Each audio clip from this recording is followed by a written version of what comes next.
Welcome to the Top Pod Breakdown, the Joe Rogan Experience. Feel free to like and subscribe for all our content. Thank you so much for being here. All right, let's dive into the Wu-Tang Clan. Yeah.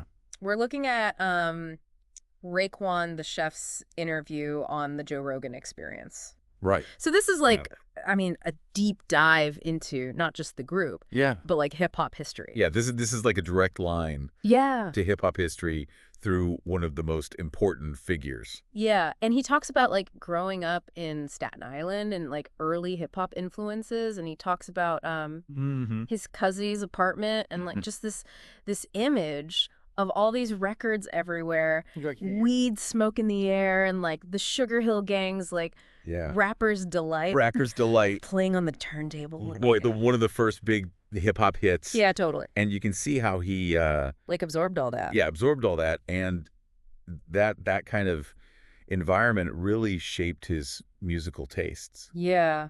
It wasn't just about the music though. Yeah. I mean, you have to remember the socio-political backdrop Of course. of the 80s and early 90s. Yeah. Hip hop became this incredibly powerful outlet Yeah. for marginalized communities, Yeah. a way to express their struggles, their frustrations. Yeah. Uh, Like it wasn't just about having a good time. It was also about like groups like NWA and Public Enemy Yeah. dropping truth bombs about police brutality Totally. and systemic racism and all that stuff. They challenged the status quo. Yes. They sparked conversations. Yeah. And they really paved the way for this like raw, uncompromising style Yeah. that Wu-Tang would become known for.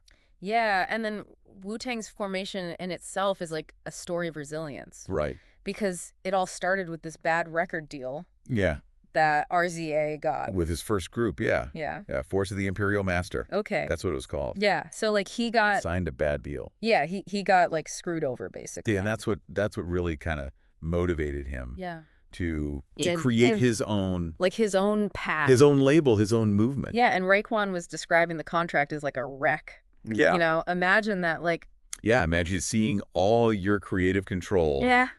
and your potential earnings basically disappear. Yeah. It's a classic tale Yeah. of an artist getting exploited Yeah. by the industry. And it wasn't just a bad deal. No, it was like It was like a wake-up call. a wake-up call. for him. Like, I'm going to take control of my own destiny. Yeah, I'm going to do this my way. Yeah. Yeah, so instead of being discouraged, Mhm. he like turns this Yeah, he turns that negative energy Yeah. into fuel for a whole new movement. I love that. So what was it about his vision for Wu-Tang Well, that made it so different? I mean, for starters, it was the size. Yeah. They had 9 MCs, Yeah. each with their own distinct style, That's crazy. you know, and personality. Yeah. So it wasn't just a group. You know, it was like a collective, Yeah. a force to be reckoned with. Yeah, like Voltron. Yeah. And Raekwon had this great analogy. Yeah. He said each member had a superpower. Oh, yeah. I, you know, That's such a Wu-Tang way to Yeah. put it. yeah, they all had their strengths. Yeah. And they all brought something unique to the table. It's like, yeah, it's like, how can that not lead to some incredible creativity? Oh, yeah. Like, you've got 9 people Yeah, it's with amazing. completely different perspectives. And it wasn't always easy, right? I'm like, sure it wasn't. I mean, trying to manage 9 different egos, Yeah. 9 different visions. Yeah. But there was this underlying sense of brotherhood, Yeah. a shared purpose Yeah. that really bound together. Yeah. And that's where the whole Wu-Tang brand Yeah. comes in. Yes. You know, it went beyond the music. Yes. It was a lifestyle. Yes. It was a philosophy. It Uh-huh. was a symbol of rebellion totally. and collective power. Yeah, it's like they created a movement. They did. Yeah. Okay, so we've got like the backstory, we've got the social context, Yeah. the unique structure of the group. Mm-hmm. But let's talk about like the actual music. Yeah. Because Raekwon brought up this really interesting point in Yeah. the interview about like Yeah. the importance of beats versus lyrics. Oh, yeah. Oh, yeah. And he was saying like Hmm. he actually argues that like the beat is the foundation. Yeah, the beat comes first. Yeah. For him, it's like, It drives the creative yeah. process. Yeah, it sets the vibe. It Yeah, sets yeah. the mood. Totally. The energy of the track. And then the lyrics come after. Yeah. It's interesting. It's a classic debate, right? Yeah. In hip-hop. Like, Yeah. what's more important? The beat or the rhyme? Yeah. And it's, Yeah, I can see his perspective. Yeah. Because, yeah, like, if you don't have that foundation Right. of the beat, Yeah. it's hard to, like... It's hard to get inspired. Yeah. Yeah. I guess it's hard to know what to rap about. Yeah, and he said he got asked that question once Oh, really? by a fan, Uh-huh. and he said it messed him up for the whole day. Oh, wow. He was like, "Damn, like which one is more important?" Yeah. Yeah. You can kind of see both sides of it. Yeah, for sure. I mean, on the one hand, Yeah. the beat is like the canvas. Yeah. It's the foundation Right. upon which you put the song. Yeah. But then on the other hand, Yeah. it's the lyrics Yeah. that really make it memorable, Yeah. that give it meaning, Yeah. to tell the story. Yeah, think about Inspector Deck's verse on Yeah. Protect Your Neck. Oh, yeah. So... One of the most iconic verses Yeah. in hip-hop history. Yeah. I mean, that's what people remember. Yeah. Those words. Yes. That raw storytelling. Totally. You know, that vivid imagery. Yeah. It just stays with you. Yes. You know. And speaking of, like, vivid imagery and storytelling, like the whole Wu-Tang philosophy thing, like, they were drawing inspiration from, like, kung fu movies. Mm-hmm. You know, like, applying those themes of, like, Yeah. loyalty and Yeah. betrayal Yeah. and fighting for what you believe in. Overcoming adversity. Yeah. Right? Like the underdog rising up against the odds. Yeah, and, like, it's more than just fight scenes. Well, yeah. And, like, Yeah. cheesy one-liners. It's, like, finding meaning and purpose. Right. In... It's a philosophy. Yeah. It's a way of life. Yeah. It's about discipline. Yeah. It's about self-reliance. Yeah. It's about, Yeah. you know, standing up for what you believe in. It's powerful. Even when the odds are stacked against you. Totally. And they took those cinematic narratives Yeah. and they infused them with their own experiences. Yes. You know, growing up in Staten Island, Yeah. facing adversity, Yeah. overcoming challenges. Totally. And they created this mythology. Yeah. It resonated with a generation. And especially for, like, Right. young black men Growing up in here. marginalized communities. Yeah, they gave them a sense of belonging, Yeah. a code to live by, Yeah. you know, a way to navigate Yeah. a world that often felt chaotic and unjust. Yeah. And that message Yeah. resonated far beyond Staten Island. Oh, yeah, for sure. It spoke to a generation Yeah. of hip-hop fans who were hungry Yeah. for something real, Yeah. something authentic, Totally. something that reflected their own struggles and aspirations. Yes. And it was like, it gave them a blueprint Mm-hmm. for how to do it. Yeah, for how to succeed against the odds, Yeah. you know, Exactly. for how to overcome adversity. And it wasn't just music. Yeah, It was a movement. absolutely. Okay, now Yeah. you can't talk about Wu-Tang No.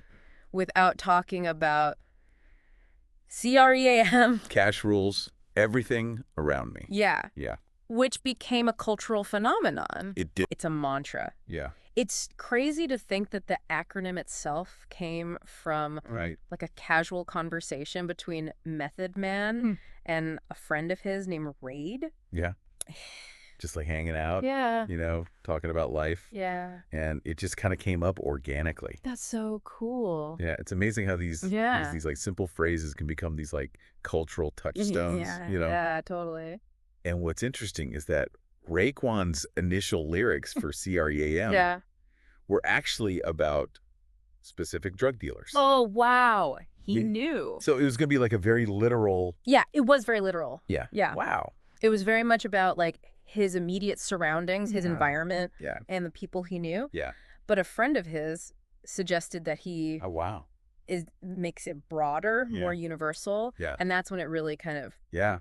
took on this whole other Yeah. Like a whole other life. level of meaning. Yeah. Yeah. That's fascinating. Yeah. So it wasn't initially intended to be this like grand statement. It wasn't supposed to be an anthem. Yeah. It was just supposed to be about like Yeah.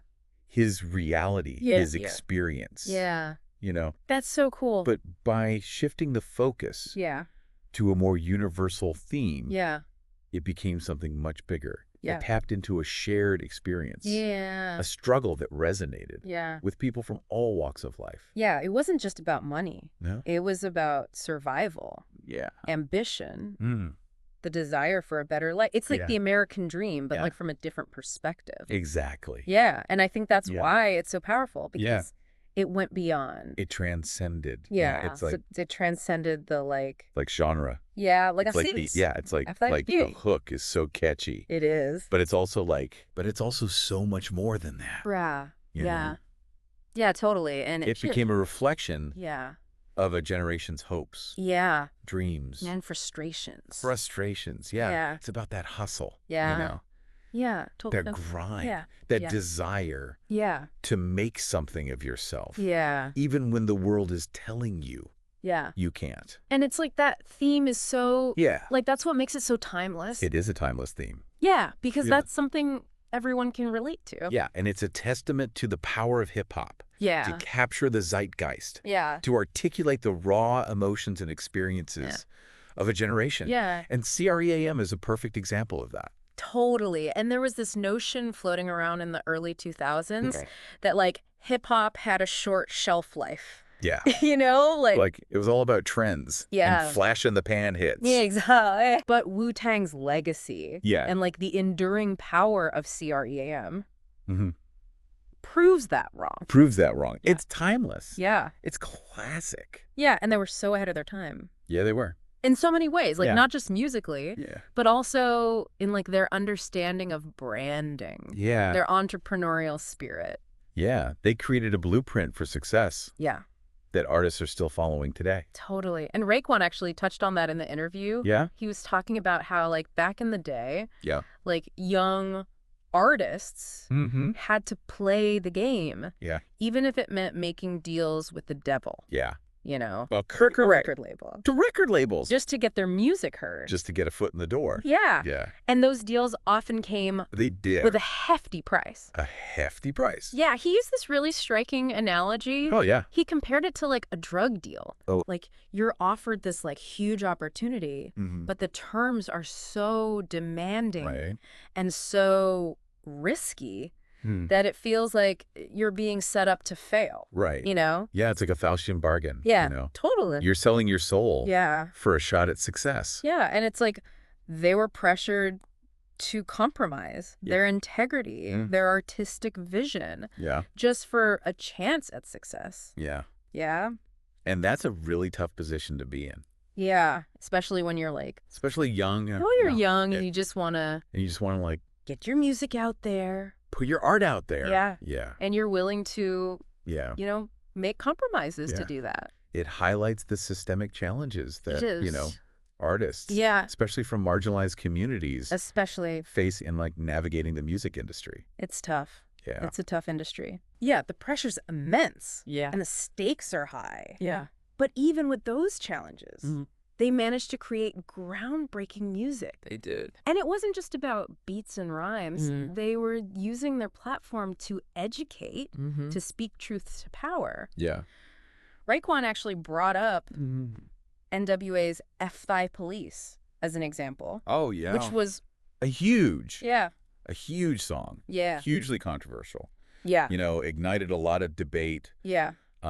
But also, He was like lightning rod. yeah, Yeah. it was. Yeah. It sparked controversy, outrage. Yeah, There were even attempts to censor it. yeah, of course. But it also Yeah, ignited a crucial national conversation yeah, about police brutality yeah, and racial injustice. yeah, You know, yeah, it forced people to Yeah. confront these uncomfortable truths, yeah, to listen to voices Yes. that had been silenced yeah. for far too long. Yeah, totally. And Wu-Tang was part of that movement too. We were? Yeah. Yeah. Their music was raw, Yeah. unfiltered, Mm-hmm. and unflinching in its portrayal Yeah. of the realities of life on the street. Yeah. They weren't afraid to challenge the status quo, Right. to provoke, Yeah. to make people think. Yeah. They were disruptors. Yeah. They were Well- shaking things up. Yeah, and it wasn't just about the message, right? It was about the way they delivered it. Mm-hmm. Like each member Yeah. had their own distinct style, that's their own lyrical flow. Mm-hmm. Like Raekwon compared it to a basketball team Oh, nice. with everyone playing their part to Yeah. like contribute to the overall victory. Yeah. I love that analogy. Yeah, it's like Yeah. everyone had their own Their own role. Their own position. strengths. Yeah. Yeah, and they elevated each other's game. They did. Yeah. Yeah. The competition, the camaraderie. Yeah. It all fueled their creativity. Think about how many classic albums So many. came out of that group. Oh, yeah. Like solo projects, Mhm. collaborations. Mhm. It's crazy. It's mind-boggling. Yeah. Yeah. It's a testament to their individual talent Mm-hmm. and their collective genius. It is. Yeah. They were a force of nature, Yeah. a true phenomenon. And part of that phenomenon was Yeah. their ability to connect with listeners Yeah. on a personal level. You know, it wasn't just about spitting rhymes. It was Yeah. about sharing their stories, their Mm. experiences, their struggles. It was about authenticity, Authenticity. vulnerability, Mm-hmm. raw honesty. Yeah, And that's what resonated with people. absolutely. You know, they saw themselves. They saw themselves Reflected in Wu-Tang's music. in their music Yeah. and yeah. their struggles, Yeah. in their triumphs. Yeah. It's interesting how Raekwon connected this to Yeah. like films like Spike Lee's Do the Right Thing. Oh, yeah. You know? Yeah. Again, it's about art, Yeah. reflecting reality, Mm-hmm. challenging the status quo, Yeah. sparking dialogue. Yeah, making people uncomfortable. Yeah. You know? Exactly. And like, But also making them think. yeah, making them think. You know? Yeah. It's about using your platform Yeah. to amplify voices. To tell stories Yeah. that need to be told, Yeah. to make people think critically Yes. about the world around them. Yeah. And that's where the true power of art lies. That's where the power is, Yeah, you know? totally. It's not just about entertainment. No, It's no. about, you know, Yeah. making a difference, Yeah. inspiring change. So we've talked about their impact on hip-hop, Mm-hmm. their social commentary, Yeah. their unique dynamic as a group. Yeah. But let's talk about, like, Yeah. the music itself. Yeah, let's break it down. Yeah, like those 90s hip-hop beats yeah. are still Some of the best. some of the best. Yeah. It's undeniable. Yeah. And those beats were a huge part of Wu-Tang's appeal. Yeah. They were Raw, gritty. gritty, full of energy. Yeah. But remember that whole debate Yeah. about beats versus lyrics? Yeah. Raekwon was pretty adamant. I Like, think the beat is the foundation. the beat is the foundation Yeah. and that it like Yeah. sets the tone and inspires the lyrics. Yeah, I can see his point. Yeah. You know, a great beat can transport you. Yeah. It can get you hyped. It can know. evoke Yeah. a whole range of emotions. Yeah. And you know what else evokes emotions? What's that? Those vivid stories Oh, yeah. that Raekwon tells in his Yeah. rhymes. Right. Remember the one Which one?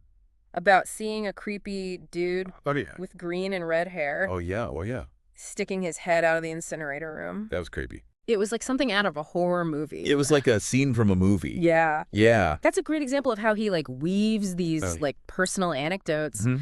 these almost like cinematic details Yeah. into his music. He's a master storyteller. Yeah. Yeah. It makes it so much more engaging It does. and relatable. Yeah. It pulls you in. Yeah, it's like he's inviting you into his world, into Sure. his memories, Mm-hmm. sharing these formative experiences Yeah. that shaped him Yeah. as an artist. Yeah. And that's what makes this deep dive Yeah, so compelling. totally. You know, man. we're not just learning about Yeah. Wu-Tang Clan. Yeah. We're getting this glimpse Yeah. into Raekwon's Yeah. personal journey, Yes. his evolution as an artist, Totally. his perspective Yeah. on the world. Yeah.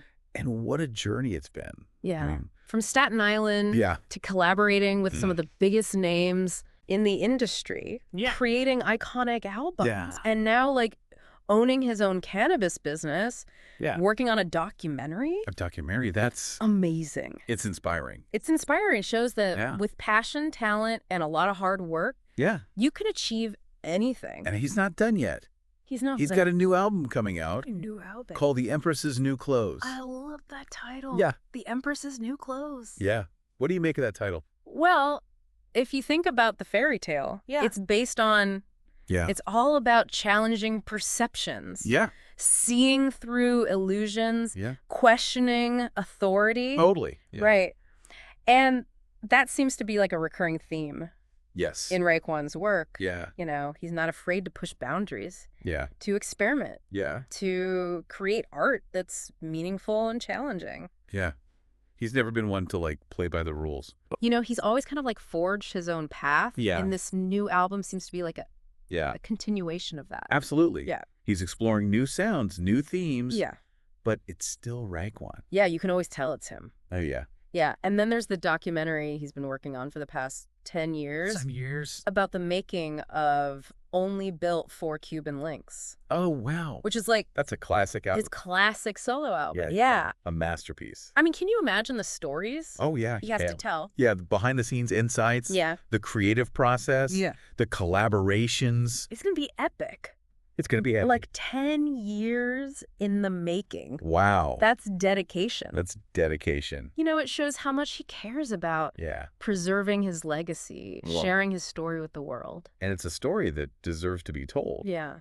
I mean, Only Built for Cuban Links is a landmark album in hip-hop history. Yeah, it really is. You know, to hear Raekwon's own account of its creation, to get insights from the other artists who were involved. I mean, it's going to be a treasure trove of hip-hop history. Yeah, I can't wait to see it. I'm excited for that one. Yeah, it's going to be so fascinating to see how he brings that era to life. You know, like revisit those iconic tracks and hear the stories behind them. Yeah, and it's a reminder that great art doesn't happen overnight. It takes time. Yeah. Dedication. Yeah. Collaboration. Yeah. A whole lot of passion. Yeah. And, you know, Wu-Tang Clan's journey is a perfect example of that. It really is. And while we've reached the end of our deep dive today, their story continues to unfold. It does. You know, who knows what they'll create next? What boundaries they'll push. Yeah. What legacies they'll leave behind. Yeah. That's the beauty of it. Yeah, the constant evolution, the endless possibility. Yeah, and for those who are just discovering Wu-Tang or rediscovering them, this is just the beginning of a journey worth taking. A journey worth taking. So keep exploring. Keep listening. Keep diving deep. Keep digging. And let us know. Yeah. What are your favorite Wu-Tang moments? Yeah, what songs resonate with you? Yeah, share your thoughts. Hit us up in the comments. Yeah, because this conversation is far from over. It's ongoing. Yeah. You know, it's a never-ending saga. The Wu-Tang saga continues. The Wu-Tang saga continues.